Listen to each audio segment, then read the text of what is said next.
The Junovicz, named after its designer Lieutenant Junovicz, holds the distinction of being the most widely produced armored car in the Austro-Hungarian Empire during the First World War, with a staggering of 5 being built. This armored car was dreamed up by Lieutenant Junovicz, and the main idea was that instead of a purpose-built and expensive armored car, a universal armored body should be built that could be adapted to fit any available truck chassis.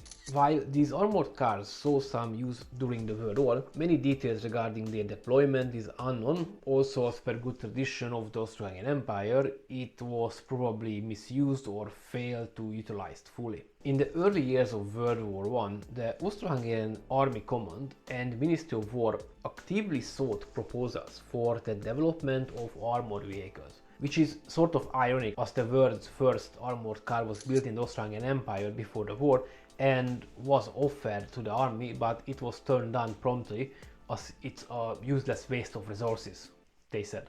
This simple tale tells more about the army's leadership and short-sightedness than any another story can. There were few proposed designs submitted to the High Command. From all these, Rudolf Junovicz's proposal was approved for production. The simplicity of the design and the fact that it is based on already existing vehicles made it cheaper and simpler than the others. The design involved adding an armored superstructure to the existing truck chassis without significant alterations. The armored body was built from flat plates, with the lower section protecting the chassis and drivetrain, while the upper section protected the engine and the crew compartment. Constructed with riveted plates, the armor was 7mm thick at the front and 5mm thick on the rest of the vehicle. This armor was effective against small arms fire such as rifles from a distance. The front radiator, taking care of the cooling of the engine, was protected by a single armored plate that could be lifted by a wire from inside the vehicle, improving the airflow when not in combat. The Junovicz needed a crew of 6 to operate. The driver, positioned at the front right, yes, we used to drive on the right side too, had limited visibility through the small hatch that folded upwards. Beside the driver sat the commander, who operated a machine gun through a front firing port. This also was used for observation. The vehicle had a total of 6 firing ports, distributed on each side and front and the rear of the vehicle.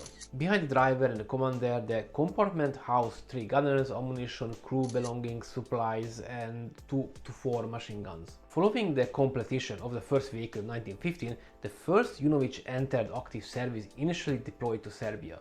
Then from there it was transferred to the Italian front at Isonzo. By the close of June 1916, it was transferred to the First Army and was relocated to the northern sector of the Eastern Front. While the Junovicz was praised for its firepower and armor protection, it had its limitations dealing with soft terrain due to the two-wheel drive and narrow tires. Although only 5 was built from this armored car, they turned up on every front where the Austro-Hungarian Empire was present.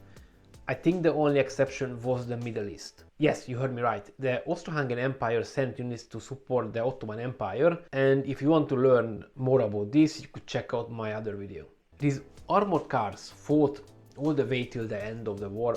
Unfortunately, the weak off-road performance and relatively small volume built meant that these cars only had a minor role in the war, and they did not have the expected impact.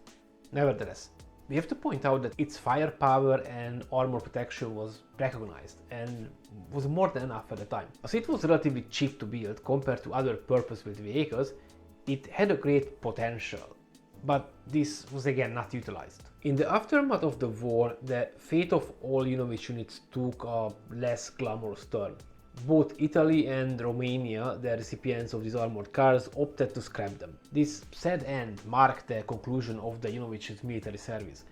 Failed to reach its full potential due to backward thinking and not recognizing that modern warfare is evolving, so the tools have to evolve too. Well, thank you for watching my video, and if you made this far, you might want to subscribe to my channel so you won't miss out on my future videos. Bye!